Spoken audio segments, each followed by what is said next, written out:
성경은 인간에 대하여 모든 육체는 풀과 같고 그 모든 영광 풀의 꽃과 같다고 그랬습니다. 아침에 피어있는 풀, 그리고 저녁이 되면 떨어지는 그 꽃처럼 우리 인생은 한계가 있고 그 아름다움도 한순간이라는 것이죠. 그러나 오직 주의 말씀은 세세토록 있도다. 하나님의 말씀은 오늘 우리 인간처럼 그렇게 유한한 화려함으로 끝나는 것이 아니다는 것이죠. 영원토록 세세토록 있도다 그랬습니다. 시인 양강모가 쓴 꽃잎이 모여 꽃이 됩니다는 시에서 그가 이렇게 노래합니다. 꽃잎이 모여 꽃이 됩니다. 나무가 모여 숲이 됩니다. 햇살이 모여서 노을이 됩니다. 냇물이 모여서 바다가 됩니다.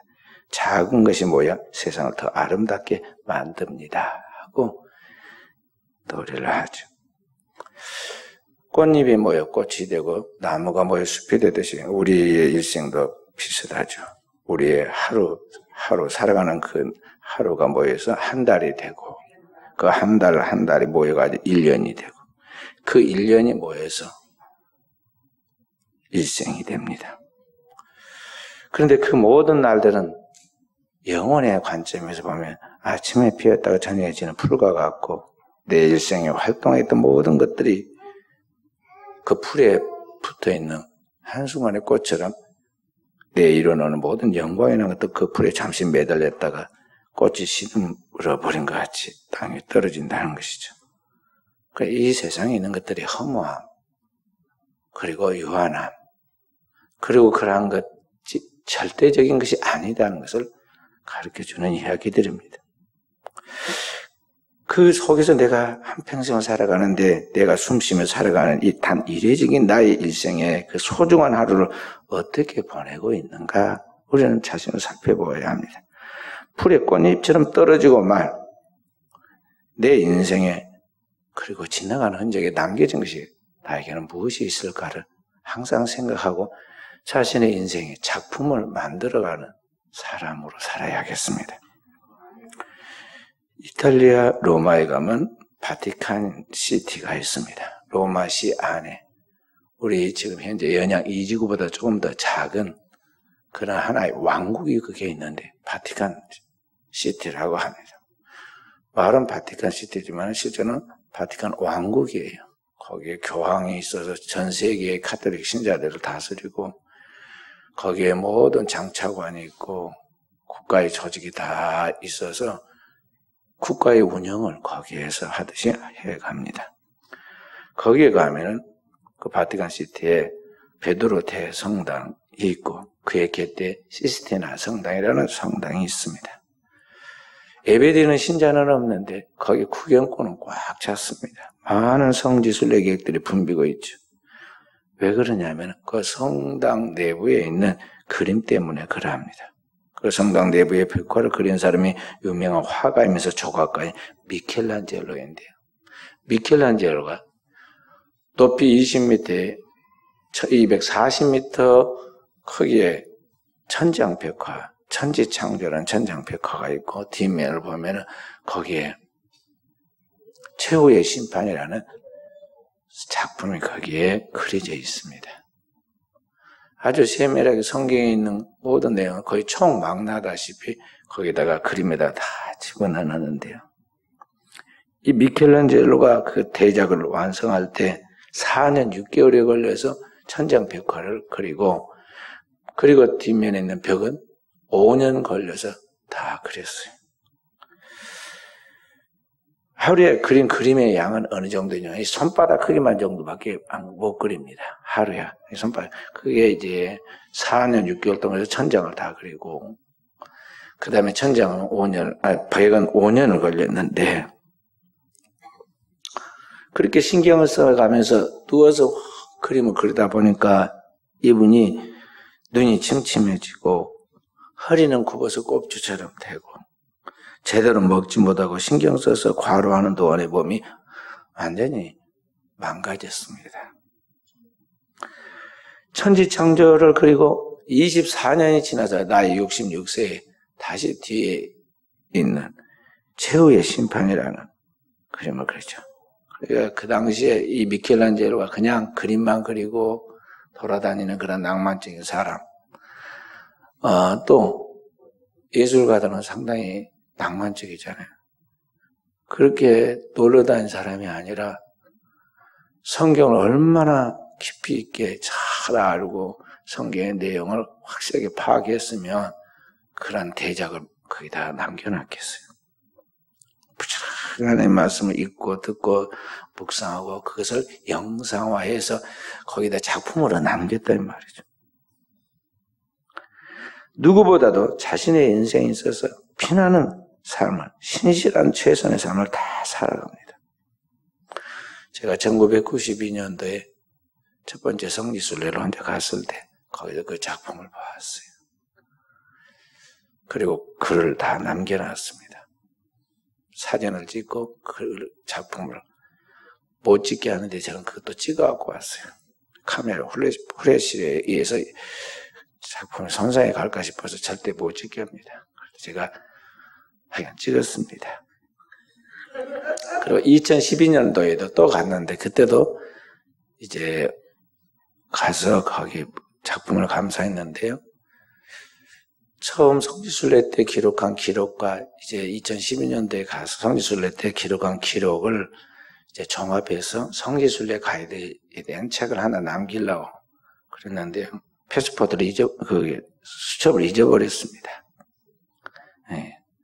뒤에서 눈빛이 사나운 소년 하나, 청년이 계속 따라다니던데 내 호주머니에 거기 까맣게 있는 게 수첩인지, 지갑인지 알았는가 봐.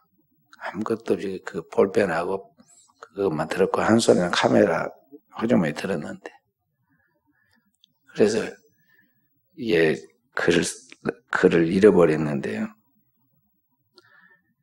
거기 이제 갔을 때 그 기억이 생생해요. 거기 보면 사람들이 얼마나 많이 관광을 왔더니 들어가면 방마다 발 디딜 틈이 없습니다.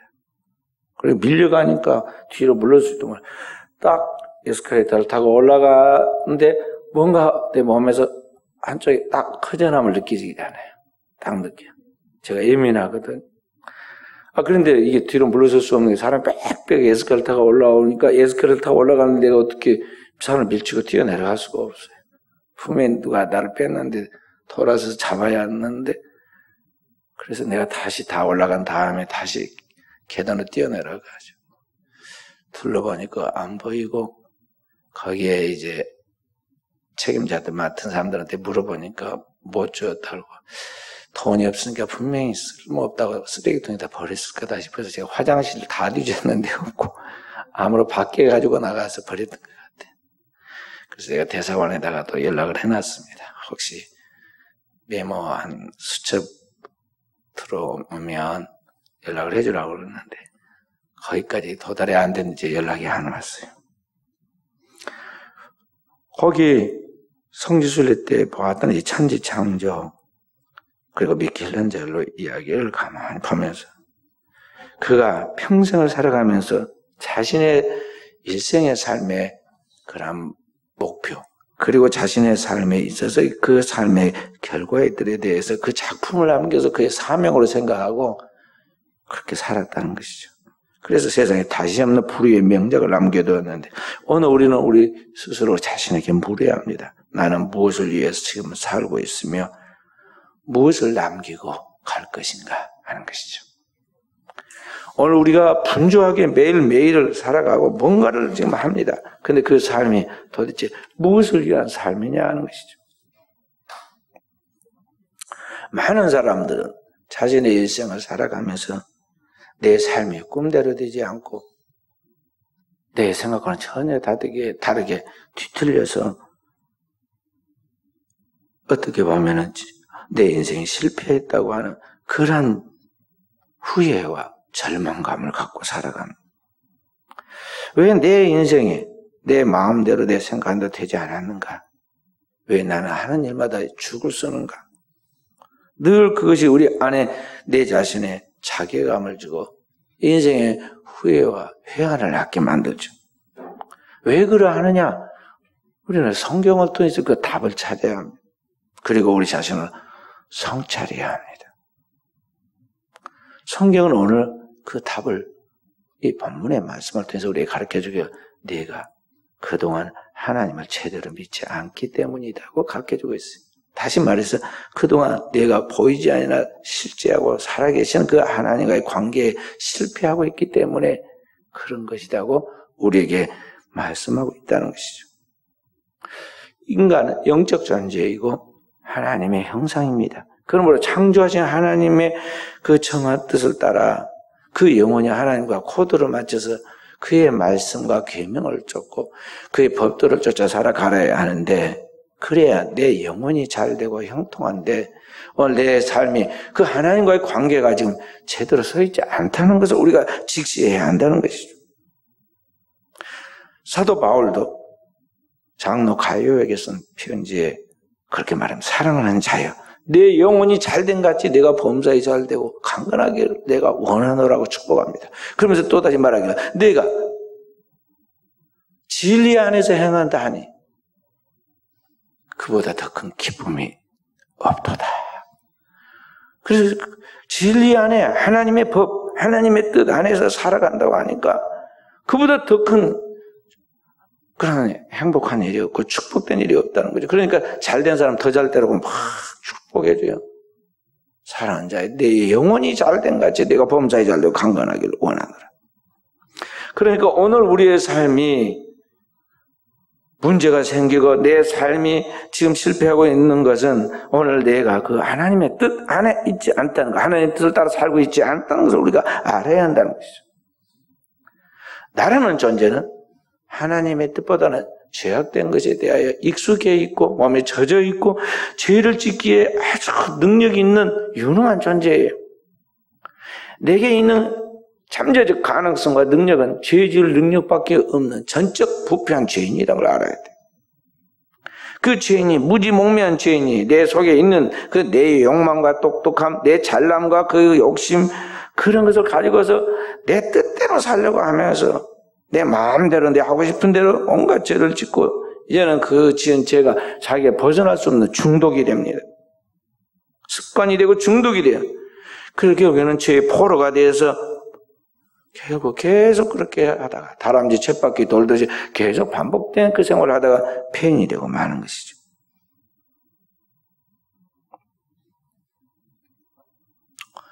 그래서 우리나라 인구가 현재는 5천만인데요. 앞으로 3천에서 2천으로 줄어들 겁니다. 그럼 국가가 존재하느냐 마느냐는 전폐기에 처하게 되겠죠. 캐나다는 우리나라도 몇십 배 큰 나라인데 이 캐나다 안에 인구가 없어가지고 2천만 정도밖에 안 되니까요. 전 세계에서 어느 나라든지 이민 온다고 그러면 무조건 받아주잖아요. 무조건 받아줘. 왜냐하면 국가가 존재해야 하는데 사람이 있어야 하는 사람이 없으니까. 우리나라도 이제 선진국으로 들어가면서 그런 현상으로 존재하고 세계에서 가장 빨리 없어질 가능성이 있는 나라로 지금 그렇게 분석돼 나왔어요. 근데 이 조그만 땅덩어리의 이 작은 인구의 사람들이 보면 너무나 노숙자도 많고 피해인으로 살아가는 사람, 멀쩡하게 겉은 보이는데 살아가는 삶이 그러합니다. 그리고 자기는 이제 반대대 간 것 같은데 객관적으로 보는 사회가 너는 안 돼. 너는 더 사회생활을 같이 해서는 안 돼. 그러고 잡아다가 집어넣는 교도소가 10,000원이에요. 거기 10,000원. 그 교도소에 아예 들어가 보면은 거기에 있는 분석되어 있는 사기꾼이 3분의 2인데 사기꾼만 3분의 2야. 현재 들어와 있는. 그런데 그 중에서 전체 교도소에 들어와 있는 재소자 중에 3분의 1 이상이 기독교인이라는 거죠. 기독교 안에 장로, 권사, 집사, 심지어 목사도 들어가고 있고요. 신자집합 해가지고 순천교도소 같은 경우는 화요일날 소집해 보면요. 앞다투어 600명이 옵니다. 1,800명, 작게 뭐 있을 때는 1,500명도 있는데 그 재소장에 600명 이상이 나오니까 안 나온 사람들은 100명을 더 추산해서 700명 이상 되지 않겠어요? 그렇게 돼요. 그게 우리들의 모습입니다. 그리고 그 사람들이 나가면 이렇게 뜨거운 맛을 보고 고생을 했으니 이제는 새롭게 살아야겠다. 정신을 팍 차리고 살면 좋은데 거기에서 나간 사람의 70% 이상 80% 가까이 다시 들어간다. 다시 들어가. 그 죄의 중독에서 벗어나지 뭐로. 며칠 만에 다시 들어온 사람도 있고 6개월 만에 들어온 사람들도 있고 그리고 그렇게 들어왔다 나갔던 사람이 1년이면 우리나라에 20만 명 정도 되고 그 가족들은 또 어떻게 되겠어요? 그 가족들은. 오늘 우리 사회가 그러합니다. 그런 가운데서 오늘 우리가 정말 하나님 앞에서 말씀에 똑바로 믿어야 하는데 말씀에 비춰서 어떻게 내가 내 인생의 길잡이인 길과 진리와 생명의 하나님 앞에서 그 말씀 앞에서 내 인생의 성공자가 될 수 있는가? 우리는 성경을 통해서 분명한 답을 가지고 자기의 인생을 찾아가야 한다는 것이죠. 오늘 어떻게 그렇게 될 수 있는가? 오늘 성경을 우리에게 네가 하나님과의 관계에 바로 서라. 하나님과의 관계에 우선적으로 성공해라 하고 가르쳐주고 있어요. 여기 오늘 말씀에 사람이 왜 마음의 경영을 해도 마음의 경영대로 사람 뜻대로 안 되느냐? 역사의 주관자신 하나님이 그 모든 일을 결정하기 때문에 그러하다. 말의 응답은 그래서 여호와께로 난다. 사람이 자기 길을 계획할지라도 이렇게 저렇게 하겠다. 권력을 가지고 또는 자기 나름대로의 위치에 서서 아무리 노력을 하지만 그 발걸음을 인도하시는 일은 하나님이시다. 역사는 그분의 거룩한 뜻을 따라 그분이 이끌어 가신다는 것을 명심해라. 그런 말이에요. 그렇기 때문에 오늘 우리가 내 뜻대로 내 마음대로 살아왔던 그 삶의 자세의 태도를 고치고 하나님의 관계를 새롭게 해서 나아가되 오늘 3절의 말씀에 너희 행사를 여호와께 맡기라. 그러면 네 경영하는 것이 이루어지리라. 네가 원칙에 서라는 거죠. 하나님의 그 말씀에 서서 하나님의 뜻이 무엇인가? 그 뜻을 따라서 내가 거기에 맞춰가서 살아가도록 하라는 것입니다. 그리하면 네가 경영하는 그것이 네 생각이 아니라 하나님의 뜻에 맞는 하나님의 생각이기 때문에 그것이 이루어진다는 것이에요. 그래서 오늘 우리는 어떻게 하나님 앞에서 우리가 이와 같이 바로 서서 형통한 삶을, 성공적인 삶을 살아갈 수 있느냐? 첫째는 이 하나님의 뜻이 이루어지도록 기도해야 한다는 것입니다. 하나님의 뜻이 이루어지도록, 내게서 하나님의 뜻이 이루어지도록. 사람들은 많이 내 생각과 내 계획과 내 그 뜻을 하나님의 뜻으로 착각을 합니다. 그리고 왜 하나님의 내 뜻을 이루어지지 않는가? 하나님은 살아계시는가? 하나님은 나를 사랑하시는가? 자꾸 나에게다 초점을 맞추고 내 생각을 하나님의 뜻과 같은 아주 고상하고 대단한 것까지 착각을 합니다. 내게서 나올 것은 온갖 죄악된 쓰레기밖에 나올 게 없어요. 사람의 마음에서 나오는 것은 악한 생각과 그 살인과 음란과 간음과 도둑질과 막 등등 주님이 막 쭉 15가지 열거했잖아요. 내 안에 나올 게 뭐가 있어요? 그런데 내가 지금 그 악한 마음과 욕망과 제약된 생각을 가지고 계획을 세워하는 그것이 겉으로 보는 장밋빛같이 아주 그럴듯하게 나에게 막 유혹을 줍니다. 그러나 그 결과는요, 아무런 아주 침통한 결과를 가져와요. 그런데 그렇게 살아가는 오늘 우리의 삶의 자세를 거쳐서 내게서 주의 뜻이 무엇인가를 분별하고 그 뜻을 따라 살아갈 수 있도록 해달라고 주님께 기도해야 한다는 거예요. 그게 성도의 기도의 필요성이에요. 왜냐하면 내가 할 수 있으면 뭐라고 기도를 해요? 내가 하면 되죠. 그런데 그렇게 내 힘으로 할 수 있는 게 아니에요. 요사이 보세요. 숨 쉬는 것도 내 마음대로 못 쉬잖아요. 요새 이제 우리 세계의 모든 사람들이 깨달은 것이 마음대로 숨 쉬고 내가 돌아다니는데 숨 쉬는 것도 내 마음대로 못 쉬고 내가 원하는 사람 내가 마음대로 만나고 다니는데 이제 내 마음대로 원한다고 만난 거 아니에요. 부모가 아프시다고 해도 자녀가 아프다고 그래도 심지어는 죽었다고 그래도 지금 만날 수가 없어요. 바로 그 자리에서 방호복을 입은 사람들이 빈혈이 돼가 말아가지고 소독해가지고는 바로 화장대로 끌고 가고는 화장시켜버리고 제 한 줌 갖다 줍니다. 그것도 서로 방호복을 입고 전달해주면 받아가지고 가야 돼요. 그렇게 죽은 수십만 명이 지금 우리 지금 죽고 앞으로도 또 죽을 건데, 그런 속에서 살아가면서 숨 쉬는 것도 내 마음대로 지금 안 되는 그런 것을 배웁니다. 그렇기 때문에 우리는 이 역사는 내가 아니라 하나님이 창조하셨고 통치하시고 그 뜻대로 이끌어 가신다는 걸 알고, 그 하나님 앞에서 오늘 나를 이 땅에 보내신 하나님의 목적이 무엇인가에 대하여 하나님이 나를 통해서 너는 이것을 하고 돌아오너라 하고 하나님께서 내게 맡긴 그의 뜻을 이루어 가도록, 주의 뜻이 무엇인가를 찾고 그 뜻이 이루어지도록 내 힘이 아니라 주님이 도와주시도록 그의 힘을 구하고 기도해야 한다는 것입니다. 하나님께서 그렇다면 여러분과 저에게 요구하는 하나님 뜻이 무엇일까요? 어려운 것이 아닙니다. 우리에게 축복된 것을 하나님이 말씀하시는데, 첫째는 우리가 거룩하게 사는 거예요. 레위기서 19장 2절에 나 여호와가 거룩하니 너희도 거룩하라 그랬습니다. 데살로니가서 4장 3절에 하나님 뜻은 이것이니 너희의 거룩함이니라 그랬어요. 하나님이 거룩하신 하나님이듯 그의 창조한 피조물로서 우리에게 필요한 것은 하나님의 백성다운 거룩함이에요.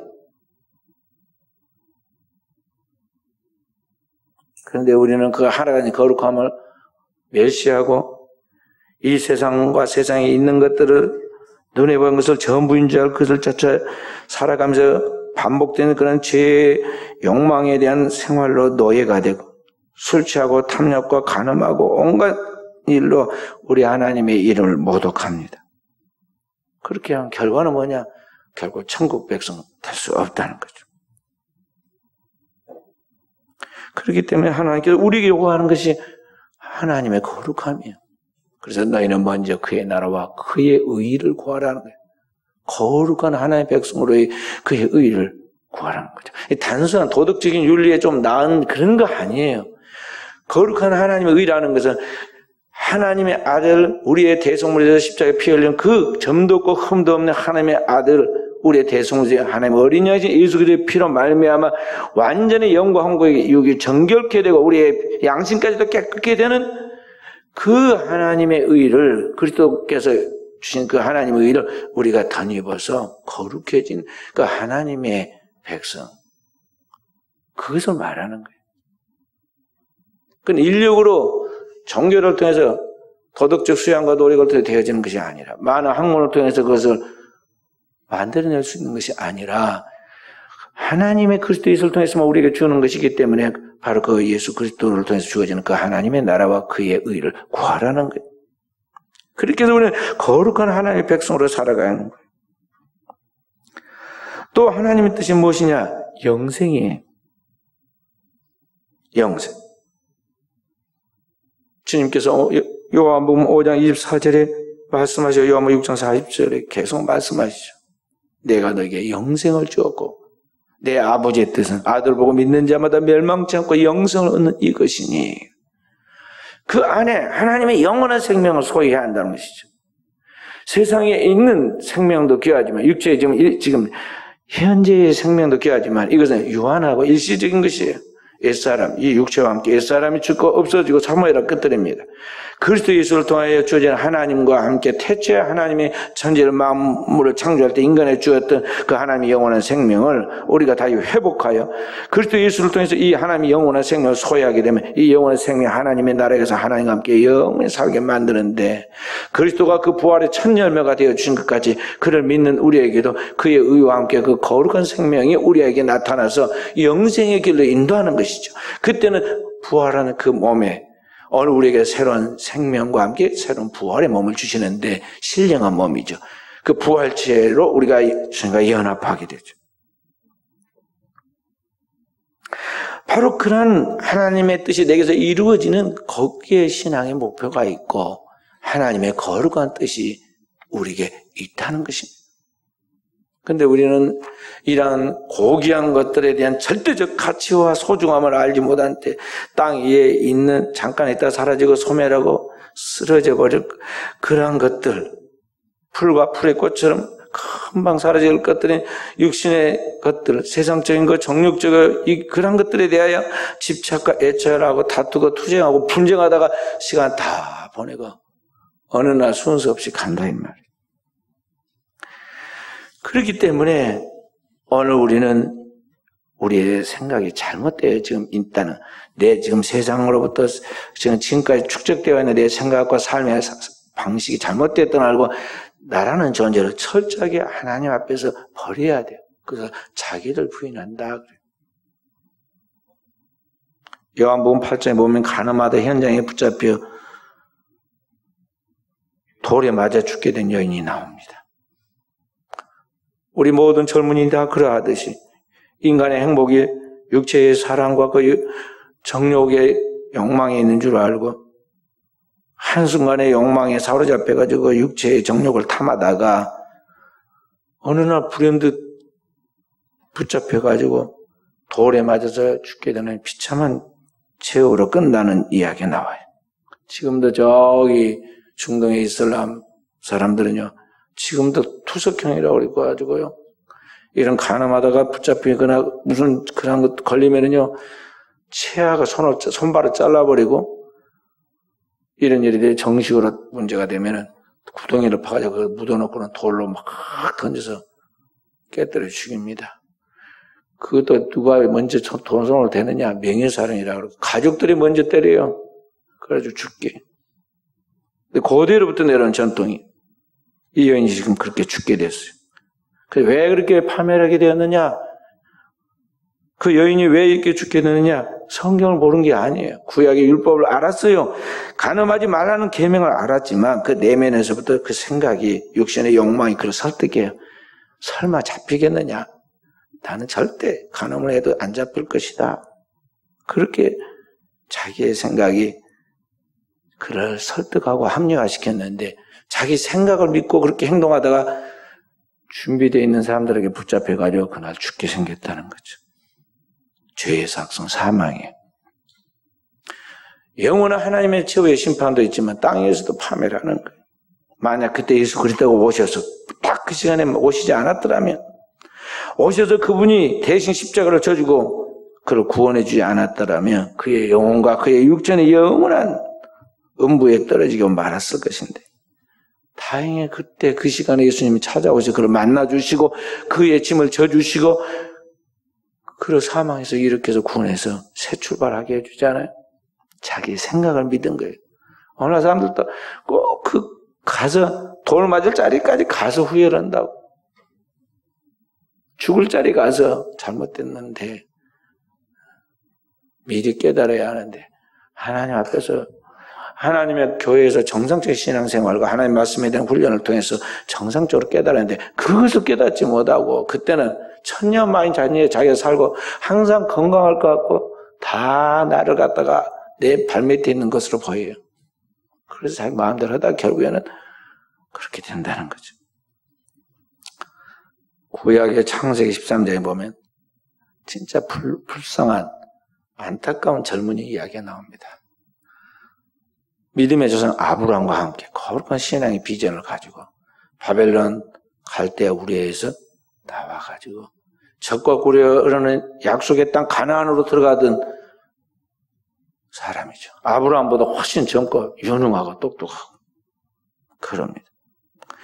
가나안 땅에서 살만해질 때 두 사람의 생활의 번영이 이제 아주 대단해졌을 때 두 사람이 함께 한 지역에 살기 어려워지니까 서로 이제 갈라서기를 하는데, 그때 아브라함 조카 롯에게 양보시키 하죠.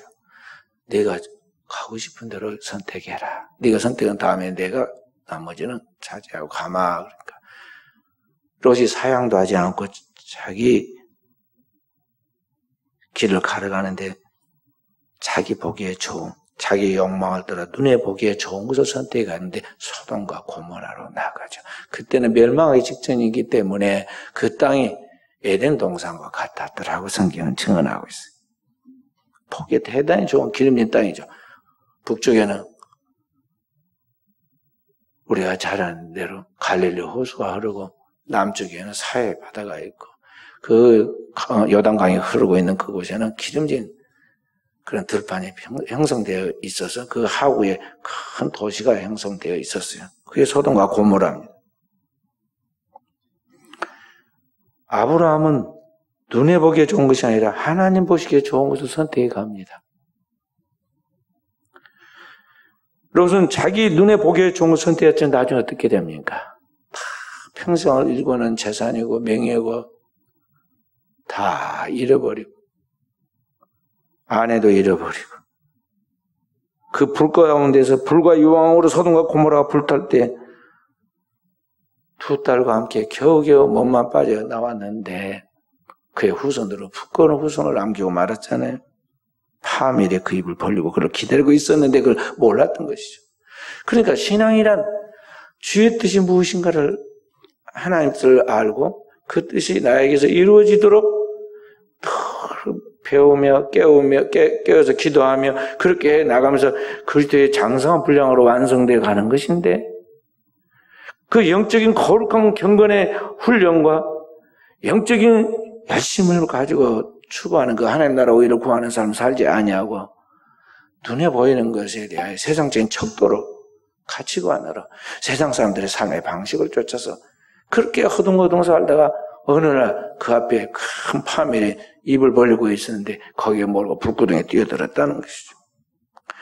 거기 가늠하다가 붙잡혀 죽게 됐던 여인의 모습이 오늘 우리의 모습이고 세상과 세상인들을 쫓아가다 수치와 파멸 속에 파멸한 롯의 모습이 오늘 나의 모습이라는 것을 우리가 생각해야 돼. 바로 그렇게 되어 있는 나를 예수 그리스도가 찾아오셔서 만나주시고 복음을 듣게 하시고 그 복음의 말씀을 통해서 영원한 하나님 나라를 바라보고 새 출발을 하게 해주셨는데 그렇게 살아가는 나의 삶이 자꾸 옛날로 돌아가려고 하고 세상으로 돌아가려고 하는 그 자신의 생각을 철저하게 부인하고 내 육신의 욕망을 따라 살려고 하는 나의 죄성을 이 죄악된 몸뚱이를 쳐서 복종시켜서 그렇게 살지 않도록 하나님 뜻대로 살기 위해서 하나님 앞에 진짜 기도해야 하는데 기도하며 살아야 하는데 과연 그렇게 하느냐 하는 거죠. 하고 있느냐. 주님이 친히 제자들에게 너희는 이렇게 기도하라 기도에 대해 가르쳐 줍니다. 그 기도의 첫 번째 내용이 무엇입니까? 뜻이 하늘에서 이루어진 것까지 땅에서 이루어지다 하고 기도라 가르쳐 주잖아요. 하나님의 뜻이 하나님의 영원한 법칙 속에서 하나님 나라에서 이루어지고 있는 것 같이 그 뜻이 땅에서 그대로 나의 삶의 현장에서 오늘 이 자리에서 성취해 가도록 그걸 놓고 기도하며 나가라는 것이거든. 그런데 우리는 하나님 말씀을 소기의 격리기처럼 그냥 건성으로 듣고 내 마음대로 내 계획대로 내 생각대로 하면서 그래도 나는 잘 될 것이다. 하나님을 이기고 내 꾀대로 해도 결국에는 하나님의 축복도 받고 땅에 있는 축복도 다 받아낼 것이다. 그렇게 생각하면서 나아가기 때문에 처음에는 잘 된 것 같아요. 장밋빛으로 화려하게 꽃잎이 피듯이 잘 된 것 같아요.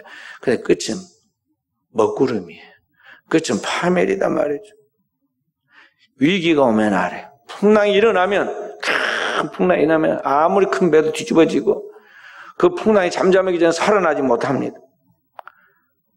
우리의 인생에 시험이 오고 시련이 오면은요 영성과 영력이 축적되어 있지 않은 사람은 그걸 이기지 못해요. 이 사망의 구름덩이에서 빠져나오지 못한다는 거죠.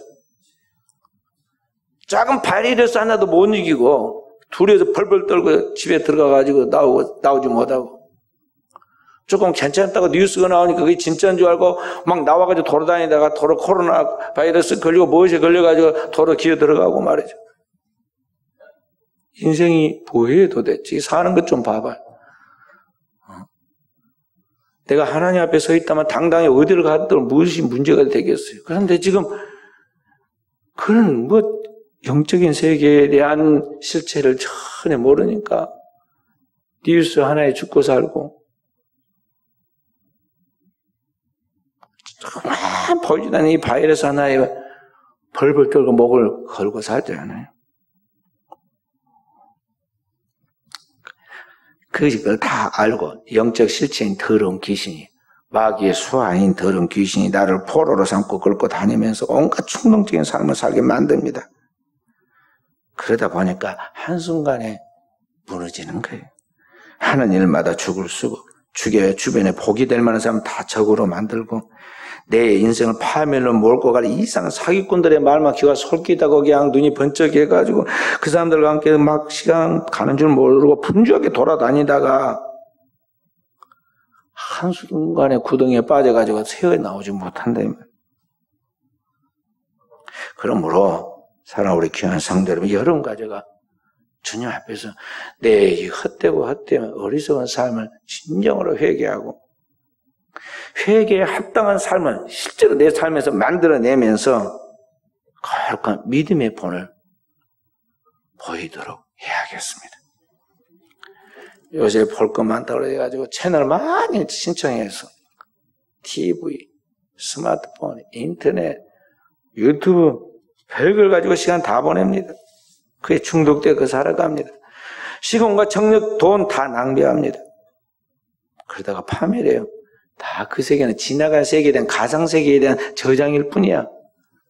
지나간 지식이고 지나간 이야기들이고 아무 나의 삶의 현재는 도움이 안 되는 것들이라는 것이죠.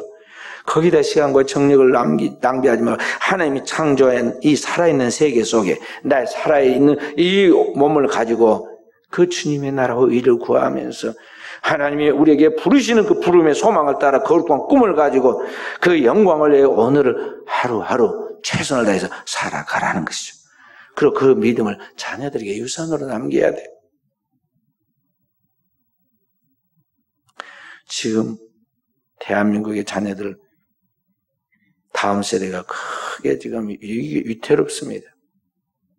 부모가 신앙의 본을 보여야 하는데 보이지 않았고 잘못된 가치관을 지금 보여가지고 이 자녀들이 지금 내면의 타락을 하고 있어요. 자녀들 부모만 안 듣습니다. 부모에게 실망한 자녀들이 반항하고 조용히 부모와 그 부모의 신앙에 대해서부터 엑소더스 출애굽을 하고 있어요. 그래서 교회와 가정을 떠납니다. 학교 날 때 안 나오는 애도 있고 대학교 가면 진짜 안 나옵니다. 그리고 세상에 가서 온갖 문제를 일으키고 평생을 부모의 가슴앓이를 하게 만들죠. 그래서 다음 세대에 대한 부모는 공부 그거 조금 더 잘하고 못하고 크게 신경 쓰면 안 돼요. 영어 좀 더 잘하고 수학 잘하고 피아노 잘하고 태권도 잘하고 뭐 잘한다고 그거 막 사진 찍고 좋아라고 그럴 거 없어요. 그건 나중에 다 알아죠. 정신만 바짝 차리게 되면요 6개월이면 박사 된다니까요. 그것보다는 그 아이에게 더 중요하고 시급한 게 있는데 이 자녀에게 하나님과의 만남을 통해서 하나님과의 만남의 거룩한 체험을 통해서 스스로 하나님의 뜻을 찾아가도록 만들어주는 것이 필요해. 근데 그것은 어떻게 되느냐? 부모의 신앙이 유산으로 이어질 때만이, 다시 말해서 부모가 신앙의 길을 걸어가면서 그것이 본으로 보여질 때만 그 산 교육이 돼서 자녀가 자기도 모르게 따라가는 거예요. 그렇게 되는 것이지 자기 부모는 신앙 똑바로 아는데 자녀보고 너 잘 믿어야 한다. 뭐 어쩐다고. 듣기 싫으라고 그래요. 속으로 그런 거예요. 당신이나 똑바로 믿으라고. 나와. 그리고 이제 좀 크면 절대 말 안 듣습니다. 그러니까 아이의 인생이 불행하게 되는 거예요. 천국문을 가로막고 있어서 들어가지도 않고 들어간 자도 많고 너가 지옥 갈 것인데 너만 지옥 가면 배나 더 지옥 자식 네 자식 만든다 말씀하고 있다는 것을 성경이 말씀했던 걸 기억해야 돼요. 그래서 사랑하는 성도 여러분, 여러분과 제가 주님 앞에 내 삶을 정직하게 검토해 봐야 돼요. 성경을 왜 읽나요? 예배를 통해서 하나님 말씀을 왜 듣나요? 그런 내면에 영적 통찰력이 생기도록 성령이 세미하게 우리에게 말씀하시고 깨우치시고 역사하시는데 그걸 통해서 우리의 삶을 하나 바꿔봐서 내 인생의 작품을 남겨야 합니다. 그리고 내 작품은 내 당대학 다 끝나지 않고 내 자녀 세대에 이어가서 믿음의 계보를 이었던 아브라함과 다윗에서 예수 그리스도의 구속의 계보 이야기처럼 쭉 그 계보가 이어지도록 여러분과 저는 하나님께로부터 받은 이 사명을 감당하도록 해야 한다는 거죠. 교회는 그것을 가르치는 학교이고 교회는 그것을 본을 보이는 영혼의 본을 보이는 집이고 오늘 우리는 먼저 믿은 자로서 그 일을 감당할 사명을 가지고 있다는 걸 명심해야겠어요.